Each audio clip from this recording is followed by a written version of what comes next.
तो hello and good afternoon to all of you once again. शिव में आता साइड। आशा करता हूँ सभी लोग स्वस्थ होंगे, मस्त होंगे, अपनी पढ़ाई जोरों शोरों से कर रहे होंगे। तो बच्चों, आज का जो सेशन है इसमें मैं क्या करने वाला हूँ, एक सिलेबस डिस्कशन होने वाला है। ये जो पूरा सेशन है वो सिलेबस डिस्कशन पे बेस्ड रहने वाला है।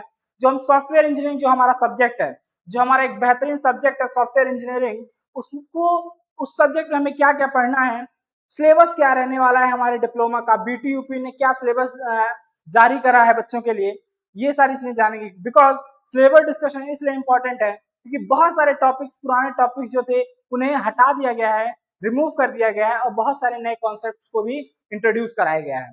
तो देरी ना करते हुए हम क्या करेंगे, अपने सेशंस को, अपने सिलेबस डिस्कशन के टॉपिक को आगे ले चलेंगे और देखेंगे हमें इस सब्जेक्ट में क्या क्या पढ़ना है, क्या क्या कवर करना है। तो हम बात करें फर्स्ट यूनिट की। सॉरी, आई होप जो मेरी ऑडियो वीडियो होगी सारी चीजें क्लियर होंगी सब सारे बच्चों को। और तो जो हमारा फर्स्ट यूनिट रहने वाला बच्चों, फर्स्ट यूनिट सॉफ्टवेयर इंजीनियरिंग का, अगर मैं इसकी बात करूं, इसका नाम है क्या भाई, इंट्रोडक्शन टू सॉफ्टवेयर इंजीनियरिंग। मतलब यहाँ एक बेसिक ओवरव्यू मिलेगा हमें इस यूनिट को पढ़ने के बाद कि सॉफ्टवेयर इंजीनियरिंग होता क्या है, सॉफ्टवेयर इंजीनियरिंग होता क्या है बच्चों, इसका यूज केस क्या है, सारी चीजों को हम डिस्कस करेंगे और स्टेप बाय स्टेप डिस्कस करेंगे। सारे यूनिट अपने आप में बहुत इंपॉर्टेंट है। इवन सारे यूनिट्स का जो कंट्रीब्यूशन है एग्जाम के पॉइंट ऑफ व्यू से वो इक्वल है। सारे यूनिट्स इक्वली कंट्रीब्यूट करते हैं एग्जाम में, इसलिए सारे यूनिट जो है इंपॉर्टेंट है। बट जो आपके फर्स्ट सेकंड जो यूनिट्स होते हैं, मतलब ये तरह ये तो चेन है, सारे यूनिट आपस में इंटरडिपेंडेंट है और स्टेप बाय स्टेप जैसे जैसे आप यूनिट 1 2 3 4 आप जैसे जैसे कवर करते हो, आप एक नई चीज सीढ़ी, एक नई सीढ़ी को जो है कि चढ़ते हो, ठीक है ना। ऐसा नहीं है कि आप डायरेक्ट थर्ड यूनिट पढ़ोगे तो आपको समझ में आएंगी चीजें, आप स्टेप बाय स्टेप चीजों को कवर करोगे, सारी चीजें आसान लगेंगी। जो बच्चे मेरे पुराने बच्चे हैं उनको जो है कि सारी चीजें पता होंगी कि क्या सिलेबस रहता है, क्या टेक्निक है, क्या अप्रोच है बीटीयूपी का, किस तरीके से हम चीजों को कवर करते हैं। तो जो हमारा फर्स्ट यूनिट है इंट्रोडक्शन टू सॉफ्टवेयर इंजीनियरिंग, इसमें हम क्या पढ़ेंगे बच्चों, जो पहला टॉपिक रहने वाला है हमारा वो क्या है, सिस्टम कॉन्सेप्ट। मतलब कोई सिस्टम है हमारा, कोई भी सिस्टम हो सकता है, उस सिस्टम होता क्या है, किस कॉन्सेप्ट पे बेस्ड है। मतलब कोई भी सिस्टम है तो उसमें हम इनपुट देते हैं बच्चों, इनपुट देते हैं, उस इनपुट का क्या करता है हमारा सिस्टम, प्रोसेस करता है और उसे प्रोसेस करके, उस इनपुट को प्रोसेस करके एक आउटपुट दे देता है। और बहुत तरह की चीजें हैं, फीडबैक भी मिलती है। तो different type of system have different concept, different approaches. तो पहला टॉपिक क्या है बच्चों, system concept and type of system. मतलब हम सिस्टम के कॉन्सेप्ट के बारे में पढ़ेंगे, सिस्टम क्या होता है, यूज केस क्या है, ये हम पढ़ेंगे। और उसके बाद टाइप ऑफ सिस्टम के बारे में पढ़ेंगे, यानी डिफरेंट टाइप ऑफ सिस्टम्स के बारे में पढ़ेंगे। डिफरेंट टाइप ऑफ सिस्टम की बात करूं तो कुछ 4 तरह के सिस्टम्स होते हैं बच्चों। There are 4 type of systems. First one is open system, second one is closed system, third one is static and fourth one is dynamic. यानी open, closed, static and dynamic, 4 type of systems. And इन चार तरह के system है, चारों तरह को, इन चारों system को डेप्थ में पढ़ेंगे, डिटेल में पढ़ेंगे, बिकॉज एग्जाम के पॉइंट ऑफ व्यू से बहुत ही इंपॉर्टेंट है। उसके बाद बात करें बच्चों सेकंड टॉपिक, फर्स्ट यूनिट का जो हमारा सेकंड टॉपिक रहने वाला है, basic of software engineering. Basic of software engineering मतलब एक सॉफ्टवेयर इंजीनियरिंग को करने के लिए कौन कौन से बेसिक फंडामेंटल्स हैं, कौन कौन से बेसिक स्टेप्स हैं जिन्हें हमें फॉलो करना पड़ता है। मतलब मुझे एक सॉफ्टवेयर इंजीनियरिंग का मतलब क्या है, एक सॉफ्टवेयर को बनाना है with help of engineering. Engineering क्या है, किसी भी काम को एक क्रमबद्ध तरीके से करने की प्रक्रिया है। कम रिसोर्स में कम रिसोर्स कुछ भी हो सकता है, मैन पावर आप कह लो, फाइनेंशियल सपोर्ट कह लो, एनीथिंग। तो कम रिसोर्स में, लिमिटेड रिसोर्स में, लिमिटेड टाइम इंटरवल में इफिशिएंट तरीके से किसी काम को एक बेटर अप्रोच के साथ हम क्या करते हैं, उसी को हम क्या कहते हैं, इंजीनियरिंग कहते हैं। तो बेसिक्स ऑफ सॉफ्टवेयर इंजीनियरिंग, यानी एक सॉफ्टवेयर को डेवलप करने के लिए जो बेसिक फंडामेंटल्स हैं, बेसिक स्टेप्स हैं, उनके बारे में हम पढ़ेंगे। Need for software engineering and definition, और सॉफ्टवेयर इंजीनियरिंग की जरूरत क्या पड़ गई। मतलब सॉफ्टवेयर बनाना है, सॉफ्टवेयर बनाना इज अलग thing and software engineering is अलग थिंग, ठीक है। तो सॉफ्टवेयर इंजीनियरिंग का क्या रोल है, इसके बारे में पढ़ेंगे, इसके डेफिनेशन के बारे में पढ़ेंगे। उसके बाद बात करें बच्चों program versus software product. Program versus software product, product. देखिए प्रोग्राम अलग चीज है एंड प्रोग्राम अलग चीज है और सॉफ्टवेयर अलग चीज है। आप कह सकते हैं कि जो आपका प्रोग्राम है, प्रोग्राम जो होता है बच्चों एक सेट ऑफ कोड होता है। प्रोग्राम जो होता है सेट ऑफ कोड होता है और जो सॉफ्टवेयर होता है वो क्या होता है बच्चों, सेट ऑफ प्रोग्राम होता है। मतलब बहुत सारे प्रोग्राम मिलकर एक कोड सॉफ्टवेयर को बनाते हैं। मैं प्रोग्राम की बात करूं बच्चों तो मल्टीपल लाइन ऑफ कोड जब मिलती हैं तो एक प्रोग्राम बनता है और बहुत सारे प्रोग्राम जब मिलते हैं तो एक सॉफ्टवेयर बनता है। प्रोग्राम जो होता है बच्चों वो एक उसका ऑब्जेक्टिव होता है, मतलब किसी एक फंक्शनैलिटी किसी एक फीचर को डेडिकेटेड करके बनाया जाता है। बट जो आपका सॉफ्टवेयर होता है वो मल्टीटास्किंग होता है। मैं सॉफ्टवेयर की बात करूं अमेजन का क्या होता है बच्चों, अमेजन में हम क्या करते हैं बहुत सारे फीचर्स हैं, वो एक तरह का सॉफ्टवेयर है। उस सॉफ्टवेयर में बच्चों हम ऐड टू कार्ट का ऑप्शन है, हमारे पास पेमेंट का ऑप्शन है, प्रोडक्ट को देखने का ऑप्शन है, कस्टमर रिव्यू देखने का ऑप्शन है। तो these are the multiple features जो हमें अमेजोन प्रोवाइड कराता है। तो इन फंक्शंस को हम क्या करते हैं, एक हमारा सॉफ्टवेयर है जो क्या कर रहा है बहुत सारे फंक्शनैलिटीज को प्रोवाइड करा रहा है। तो ये क्या हो गया बच्चों, सॉफ्टवेयर हो गया। अब एक एक फंक्शनैलिटीज, फॉर एग्जांपल मैं कस्टमर रिव्यू की बात करूं, वो एक फंक्शनैलिटीज है अमेजोन की। तो उस फंक्शनैलिटीज को बनाने के लिए उस पर्टिकुलर फंक्शनैलिटी को मुझे किसकी हेल्प लेनी पड़ेगी बच्चों, प्रोग्राम करना पड़ेगा। उस फंक्शनैलिटी को डेवलप करने के लिए मुझे प्रोग्राम करना पड़ेगा और जब मैं प्रोग्राम कर लूंगा तो मेरी एक फंक्शनैलिटी बन गई। कौन सी फंक्शनैलिटी थी वो कस्टमर रिव्यू की फंक्शनैलिटी थी। ऐसे ही मैंने ऐड टू कार्ट की भी फंक्शनैलिटी डेवलप कर ली प्रोग्राम का हेल्प करके, प्रोग्राम की हेल्प से। तो ऐसे ही मैंने बहुत सारे प्रोग्राम्स बनाए और इनको एक बॉक्स में रखा और इन सारे प्रोग्राम्स का ऑब्जेक्टिव मैंने एक रखा जो क्या था, अमेजोन ई कॉमर्स। तो मेरा क्या बन गया बच्चों, एक सॉफ्टवेयर बन गया। आप कह सकते हो प्रोग्राम जो होता है वो सेट ऑफ कोड होता है एंड जो आपका सॉफ्टवेयर होता है वो सेट ऑफ प्रोग्राम होता है। उसके बाद हम बात करेंगे बच्चों हमारा fourth and final topic unit 1 का, सॉफ्टवेयर कैरेक्टरिस्टिक। सॉफ्टवेयर कैरेक्टरिस्टिक के बारे में पढ़ेंगे। सॉफ्टवेयर कैरेक्टरिस्टिक होता क्या है, कौन कौन सी कैरेक्टरिस्टिक हैं जो सॉफ्टवेयर इंजीनियर सॉफ्टवेयर की होती हैं, उन सारी चीजों के बारे में हम एक डीप डाइव करेंगे। और जो इन सब चीजों के साथ ऐसे ही सारी चीजों को कवर करके जो हमारा फर्स्ट यूनिट है उसे हम कंक्लूड कर देंगे और हमारा फर्स्ट यूनिट कंप्लीट हो जाएगा। आइए बढ़ते हैं देरी ना करते हुए। जो हमारा सेकंड यूनिट रहने वाला है बच्चों, एंड द सेकंड यूनिट का जो नाम है software life cycle model. Software life cycle model, software life cycle model in short हम software development life cycle model कहते हैं, यानी SDLC। यहाँ आप देख सकते हो यहाँ लिखा है क्या है, SDLC लिखा है, software development life cycle model. यानी एक सॉफ्टवेयर को डेवलप करने के लिए कौन कौन से प्रोसेस को हम बार बार रिपीट करते हैं, कौन कौन से अप्रोचेस को हम टेक ओवर करते हैं। तो इस यूनिट में हम क्या पढ़ेंगे बच्चों, जो पहला टॉपिक रहने वाला है सॉफ्टवेयर लाइफ साइकिल मॉडल का, वो क्या रहने वाला है, requirement of life cycle model. मतलब लाइफ साइकिल मॉडल की रिक्वायरमेंट क्या है हम ये जानेंगे। किसी भी चीज की अगर आवश्यकता है तभी ना हम उस चीज को डेवलप करेंगे। अगर मुझे चेयर की आवश्यकता नहीं पड़ती मनुष्य को तो उसका आविष्कार कैसे होता, उसकी जरूरत ही नहीं है तो उसकी आविष्कार का कोई मतलब ही नहीं है। तो लाइफ साइकिल मॉडल का जरूरत क्या है, रिक्वायरमेंट क्या है, हम इसके बारे में चर्चा करेंगे बच्चों। हमारा पहला टॉपिक है। And second topic is classical waterfall model. Classic waterfall model की बात करें तो एक तरह का ये ट्रेडिशनल अप्रोच है, एक ट्रेडिशनल तरीका है, एक मॉडल है जिसके थ्रू हम अपने सॉफ्टवेयर को डेवलप करते हैं। मेरे पुराने बच्चे जो भी पढ़े हैं मुझसे उन्हें पता होगा दो तरह के क्लासिकल वाटरफॉल मॉडल होते हैं, एक ट्रेडिशनल और एक इटरेटिव। ट्रेडिशनल में कोई फीडबैक नहीं होता है, बट जो आपका इटरेटिव होता है उसमें हम फीडबैक दे सकते हैं जिससे आपका सॉफ्टवेयर जो है वो इफिशियंट सॉफ्टवेयर बनता है, एक रिलायबल सॉफ्टवेयर बनता है।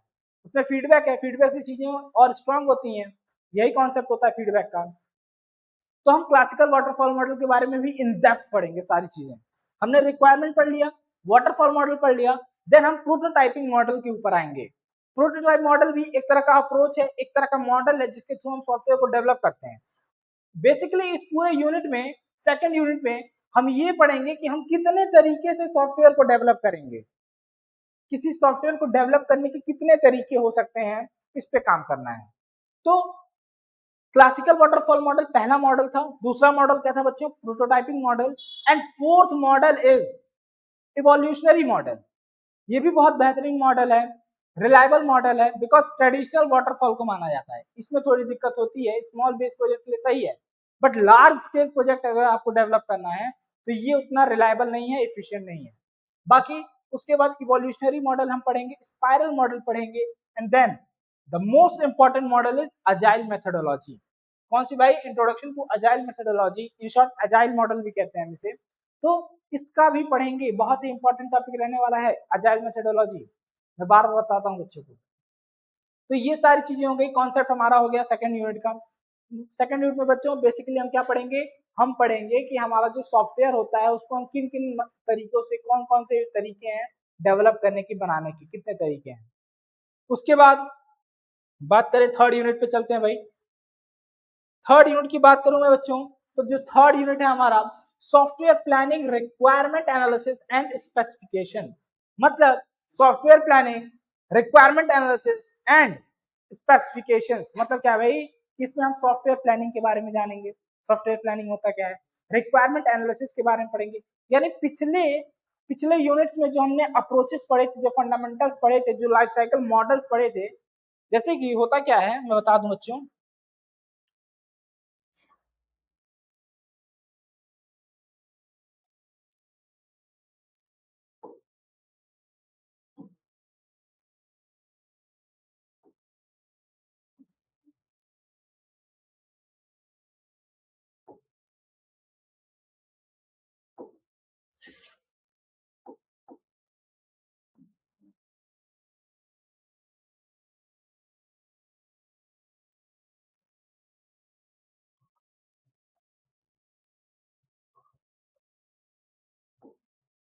चलिए, फॉर एग्जाम्पल ये मेरा एक लाइफ साइकिल मॉडल है। इसमें मैं क्या करूंगा बच्चों? पहला जो स्टेप होता है बच्चों, यहाँ हम क्या करते हैं? हम यहाँ पे रिक्वायरमेंट को जानते हैं, कस्टमर के रिक्वायरमेंट को जानते हैं।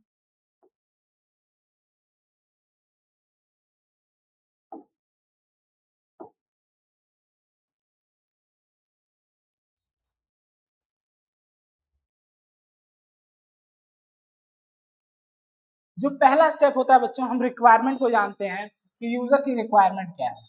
उसके बाद हम आगे बढ़े, हमने क्या करा? एनालिसिस करा। ये सेकंड यूनिट की बात कर रहा हूं बच्चों। सेकंड पॉइंट हमारा क्या हो गया? एनालिसिस का हो गया। थर्ड पॉइंट बच्चों क्या होता है हमारा? थर्ड पॉइंट की बात करूं तो थर्ड पे हम इंप्लीमेंट करते हैं।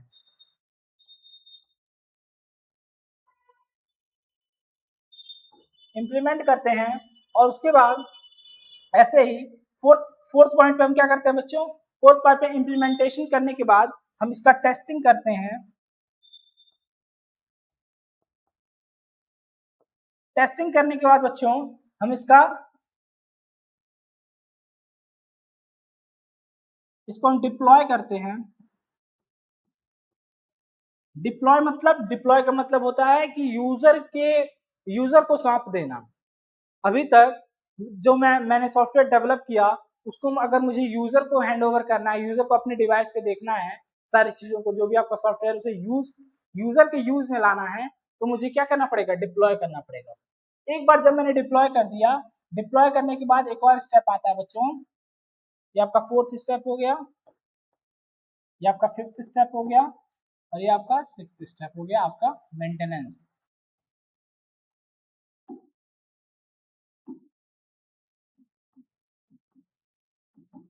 मेंटेनेंस। तो ये कुछ बेसिक स्टेप्स रहने वाले हैं आपके सॉफ्टवेयर लाइफ साइकिल मॉडल के। अलग अलग अप्रोचेस में कुछ चीजें कम हो जाती हैं, कुछ चीजें ज्यादा हो जाती हैं। मतलब जो फंडामेंटल्स हैं वो यही हैं, चार पांच ही। कहीं चार मिलेंगे, कहीं पांच मिलेंगे, कहीं छह मिल जाते हैं, कहीं सात मिल जाते हैं। तो बेसिक हमें यही समझना है। तो इन्हीं मॉडल्स को, जो हमारा हमने ये समझ लिया कि इन तरीकों से हम अपने सॉफ्टवेयर को डेवलप करते हैं। अब एक बार जब हमने ये समझ लिया, तो हम क्या करेंगे? थर्ड यूनिट में इन्हीं सारे टॉपिक्स को, जो ये हमारे ये टॉपिक्स है ना, इन्हीं सारे टॉपिक्स को डिटेल में पढ़ेंगे। रिक्वायरमेंट के बारे में डिटेल में पढ़ेंगे, एनालिसिस के बारे में डिटेल में पढ़ेंगे, इंप्लीमेंटेशन के बारे में डिटेल में पढ़ेंगे, टेस्टिंग, डिप्लॉयमेंट, डिबगिंग, इन सारी चीजों के बारे में हम डिटेल में पढ़ेंगे। कौन से लेक्चर में, कौन से यूनिट में, अपने थर्ड यूनिट में। आइए जानते हैं कौन कौन से टॉपिक रहने वाले हैं थर्ड यूनिट के। Requirement gathering and analysis. Requirement gathering and analysis मतलब हम रिक्वायरमेंट लेते हैं, कहीं से रिक्वायरमेंट इकट्ठा करते हैं और उनका एनालिसिस करते हैं। यूजर ने हमें बताया कि हमें ई कॉमर्स वेबसाइट चाहिए, तो मैं उसके रिक्वायरमेंट्स को जानूंगा कि वो अपने ई कॉमर्स वेबसाइट में पेमेंट गेटवे चाहता है कि नहीं चाहता है, उसको कस्टमर रिव्यू वाला सेक्शन चाहता है कि नहीं चाहता है, और भी बहुत सारी चीजें होती हैं। सारी चीजों को उसका वो हेडर फुटर चाहता है कि नहीं चाहता है, वो स्लाइड्स मल्टीपल चलवाना चाहता है कि नहीं चाहता है। तो मैं रिक्वायरमेंट्स को इकट्ठा करूंगा कि कस्टमर की रिक्वायरमेंट्स क्या है और उनका एनालिसिस करूंगा। एनालिसिस करने के बाद software requirement specification. Software requirement specification ये भी बहुत इंपॉर्टेंट टॉपिक रहने वाला है बच्चों। इन शॉर्ट हम इसे एसआरएस कहते हैं। और सॉफ्टवेयर रिक्वायरमेंट स्पेसिफिकेशन का मतलब ये है कि हम यहाँ पे जो भी हमने रिक्वायरमेंट को गैदरिंग किया, रिक्वायरमेंट को इकट्ठा किया, उनका एनालिसिस करने के बाद हम एक फॉर्मल डॉक्यूमेंटेशन बनाते हैं, एक पेपर वर्क करते हैं जिसमें सारी डिटेल होती है कि सॉफ्टवेयर को बनाने में कितना खर्चा आएगा, कितने समय में बनेगा, क्या बनेगा, कौन कौन सी फंक्शनलिटीज होंगी, सारी चीजें मेंटेन होती हैं यूजर के बिहाफ पे भी और डेवलपर के भी बिहाफ पे। इससे क्या होता है बच्चों, एसआरएस से क्या होता है कि एक तरह का ट्रांसपेरेंसी बना रहता है between user end developer, between customer end developer. Transparency को मेंटेन करने के लिए हम एसआरएस का यूज करते हैं। मैं बात करूं, एक बेसिक एग्जांपल की बात करूं, हम प्लॉट की रजिस्ट्री कराते हैं।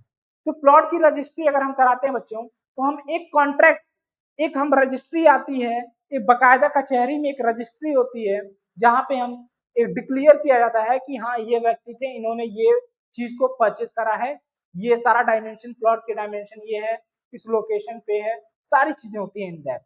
तो वैसे ही हमें किसी सॉफ्टवेयर को अगर जो हमें परचेस करना है, कोई सॉफ्टवेयर डेवलप करवाना है, तो हम एसआरएस हमें बनवाना पड़ता है। एसआरएस में क्या होता है, एक फॉर्मल डॉक्यूमेंटेशन है जिसमें सारी चीजें गिवन होती हैं कि आपको सॉफ्टवेयर में क्या क्या, कौन कौन से फीचर्स मिलेंगे, कितने का सॉफ्टवेयर है, क्या रिसोर्सेज रहने वाले हैं, सारी चीजें इन डेप्थ डिटेल होती है ए टू जेड सॉफ्टवेयर के बारे में। कैरेक्टरिस्टिक ऑफ गुड एसआरएस, यानी एक अच्छे एसआरएस की क्या विशेषता होती है, इसके बारे में पढ़ेंगे। Matrix for project size estimation. Matrix for project size estimation का मतलब क्या बच्चों, इसकी बात करूं तो मतलब कोई प्रोजेक्ट अगर हम बना रहे हैं तो उस प्रोजेक्ट को बनाने का कितना लागत आता है, इन सारी चीजों का एस्टिमेशन करना, एक आंकड़ा लगाना, प्रोजेक्ट साइज एस्टिमेशन का कॉन्सेप्ट है, जिसे हम क्या कहते हैं, इसे कई तरीकों से, जो आपका एस्टिमेशन है वो बहुत सारे तरीकों से। फॉर एग्जांपल यहाँ लिखा है एलओसी, लाइन ऑफ कोड्स, मतलब आप प्रोजेक्ट का एस्टिमेट ऐसे लगाओगे जी कितने लाइन का है, कितने लाइन का है, उस हिसाब से आप काम करोगे। मैं बात करूं, जैसे कि मैं यहाँ पे एक स्लाइड ऐड कर देता हूं, यहाँ पे मैंने लिखा, और हाँ चलिए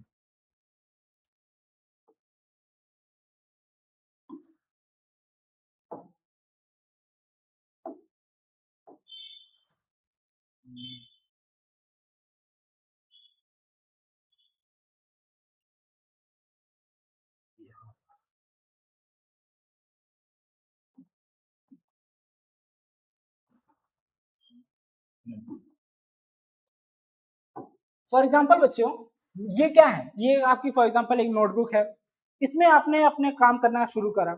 मैंने पहली लाइन काम करा, मैंने यहाँ पे लिखा सॉफ्टवेयर इंजीनियरिंग,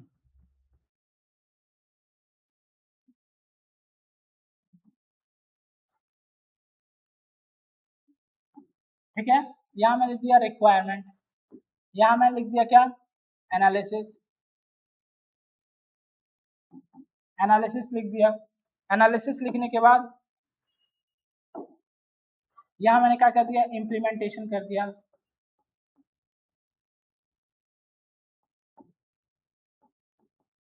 इम्प्लीमेंटेशन कर दिया। इम्प्लीमेंटेशन करने के बाद मैंने क्या करा बच्चों, इम्प्लीमेंटेशन करने के बाद मैंने क्या करा, टेस्टिंग करा। टेस्टिंग करने के बाद मैंने क्या करा, मेंटेन करा, ठीक है। तो इतना काम मैंने करा, ठीक है। इतना काम करने के बाद ये मैंने क्या करा बच्चों, यहाँ पे मैंने लाइन ऑफ कोड का सारी चीजें करी, मतलब मैं यहाँ पे आंकड़ा लगा रहा हूँ लाइन गिन के 1 2 3 4 5, तो ये सारी चीजें करके मैंने अपने सारे सिलेबस मतलब अपने प्रोजेक्ट का मैंने एस्टिमेशन करा, ठीक है ना।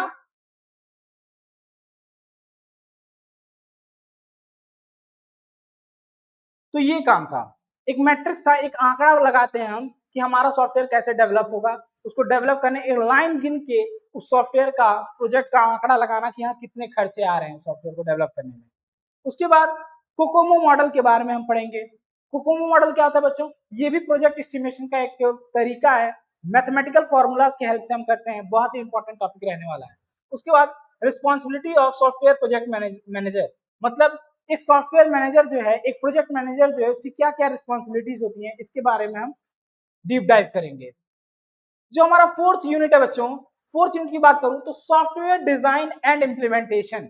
सॉफ्टवेयर डिजाइन एंड इम्प्लीमेंटेशन की अगर बात करूं मैं, तो सॉफ्टवेयर को कैसे डिजाइन किया जाए और इम्प्लीमेंटेशन, मतलब मैंने बताया ना, जो आपका सेकंड यूनिट था, सेकंड यूनिट में आपने ओवरऑल चीजों को पढ़ लिया और उसको उन्हीं सारे कॉन्सेप्ट्स को, उन्हीं सारे टॉपिक्स को आप डिटेल में स्टेप बाय स्टेप पढ़ोगे। पिछले टॉपिक्स में आपने प्लानिंग एनालिसिस पढ़ा, एसआरएस के बारे में पढ़ा, रिक्वायरमेंट स्पेसिफिकेशन के बारे में। अब आप क्या पढ़ोगे, सॉफ्टवेयर डिजाइन एंड इम्प्लीमेंटेशन, जो आपका थर्ड स्टेप रहता है। तो इसमें हम क्या करेंगे बच्चों, characteristic and feature of good design, good software design, cohesion and coupling के बारे में जानेंगे, सॉफ्टवेयर डिजाइन अप्रोचेस के बारे में जानेंगे, और मतलब एक सॉफ्टवेयर को डेवलप करने के लिए कौन कौन से अप्रोचेस होते हैं, फंक्शन ओरिएंटेड, सॉरी यहाँ पे मैं वो कर देता हूँ ताकि आपको देखने में असुविधा ना हो, फंक्शन ओरिएंटेड डिजाइन, फंक्शन के हिसाब से, फंक्शन के अकॉर्डिंग हम सॉफ्टवेयर को डेवलप करें, और ऑब्जेक्ट ओरिएंटेड डिजाइन, यानी ऑब्जेक्ट के अकॉर्डिंग हम सॉफ्टवेयर को डेवलप करें। उसके बाद स्ट्रक्चर्ड कोडिंग, यानी एक स्ट्रक्चर्ड कोडिंग के बारे में जानेंगे, कोडिंग स्टाइल्स के बारे में जानेंगे, एंड डॉक्यूमेंटेशन के बारे में जानेंगे। तो ऐसे ही हमारा फोर्थ यूनिट जो है कि कंप्लीट हो जाएगा। उसके बाद बात करें बच्चों, जो हमारा फिफ्थ यूनिट रहने वाला है, फिफ्थ यूनिट क्या है बच्चों, software testing and maintenance. Software testing and maintenance की बात करें तो जो हमारा पहला टॉपिक रहने वाला है, इसमें हम आपको क्या समझ में आ रहा है, मतलब हम अपने सॉफ्टवेयर की टेस्टिंग करेंगे कि जो भी फंक्शनलिटीज मैंने ऐड करी हैं वो बढ़िया तरीके से संचालित हो रही है कि नहीं, एग्जीक्यूट हो रही है कि नहीं, उसके बारे में हम जानेंगे। तो जो हमारा पहला टॉपिक रहने वाला है, कॉन्सेप्ट ऑफ टेस्टिंग, मतलब हम जानेंगे टेस्टिंग होता क्या है, यूनिट टेस्टिंग, यूनिट टेस्टिंग के बारे में जानेंगे, black box testing, white box testing, उसके बाद alpha beta testing, integration testing, system testing, यानी इतने तरह के टाइप ऑफ टेस्टिंग है, इन सारे टाइप्स को हम इन डेप्थ पढ़ेंगे। टेस्टिंग टाइप मॉडल यानी वी मॉडल्स के बारे में पढ़ेंगे। उसके बाद वेरिफिकेशन वर्सेस वैलिडेशन, यानी वेरिफिकेशन के बारे में पढ़ेंगे और वैलिडेशन दोनों में क्या अंतर है, वेरिफिकेशन एंड वैलिडेशन में क्या डिफरेंस है, सारी चीजों को इन डेप्थ में पढ़ेंगे। उसके बाद कॉन्फ़िगरेशन मैनेजमेंट के बारे में पढ़ेंगे, एंड देन एक ओवरव्यू लेंगे अपने टेस्ट केसेस का। तो ऐसे जो होगा, ये हमारा सॉफ्टवेयर इंजीनियरिंग का जो सिलेबस है वो कंक्लूड हो जाएगा, और एक हम पूरे सॉफ्टवेयर को डेवलप करने का तरीका समझ जाएंगे कि हाँ कौन कौन से स्टेप होते हैं, जो सॉफ्टवेयर इंजीनियरिंग होती है वो एक्चुअल में होती क्या है, ठीक है। तो जो पूरा चैप्टर बेस्ड है ना बच्चों, पूरा आपका सिलेबस, पूरा आपका जो सॉफ्टवेयर इंजीनियरिंग है, ये पूरा सब्जेक्ट जो है बेस्ड है बच्चों आगे के दो यूनिट्स पे बेस्ड है, first unit and second unit. इन दो यूनिट्स को अगर आपने बढ़िया से पढ़ लिया तो इन्हीं दोनों यूनिट्स को ही स्प्लिट करके डीपली पढ़ाया गया है थर्ड, फोर्थ एंड फिफ्थ में, ठीक है। तो आई होप ये सेशन का आपके लिए काफी कारगर साबित होगा, और यहाँ से आपको एक आंकड़ा लगेगा, एक एस्टिमेशन होगा, यहाँ हमारा सॉफ्टवेयर इंजीनियरिंग का सिलेबस कैसा रहने वाला है, और सारी चीजें जो है कि हम यूट्यूब पे लाइव, मतलब सारी चीजें फ्री ऑफ कॉस्ट होने वाली हैं, और आशा करता हूं कि सारा कंटेंट जो मैं प्रोवाइड कराऊंगा आप सभी को बहुत पसंद आएगा, उम्मीद है। और इसी के साथ हम अपने सेशन को क्या करेंगे बच्चों, कंक्लूड करेंगे, और मिलते हैं एक नए सेशन में। अब अगला सेशन जो रहने वाला है हमारा यूनिट 1 का लेक्चर 1 रहने वाला है, और मैं कोशिश करूंगा सारी चीजों को डिटेल में आप तक पहुंचाऊं और एक बेटर कॉल। तो बच्चों जो आपका हमारा सेमेस्टर एक्सप्रेस है, हमारी टीम का यही इंटेंशन है कि आपको एक बेटर कंटेंट, एक बेटर सीरीज, एक बेटर क्वालिटी कंटेंट हम प्रोवाइड करा सके, जिससे आपका जो भविष्य है, आपका टेक करियर है, वो स्मूथली आप उसे ड्राइव कर सको। और इसी के साथ मैं अपनी वाणी को विराम देना चाहूंगा। नमस्कार।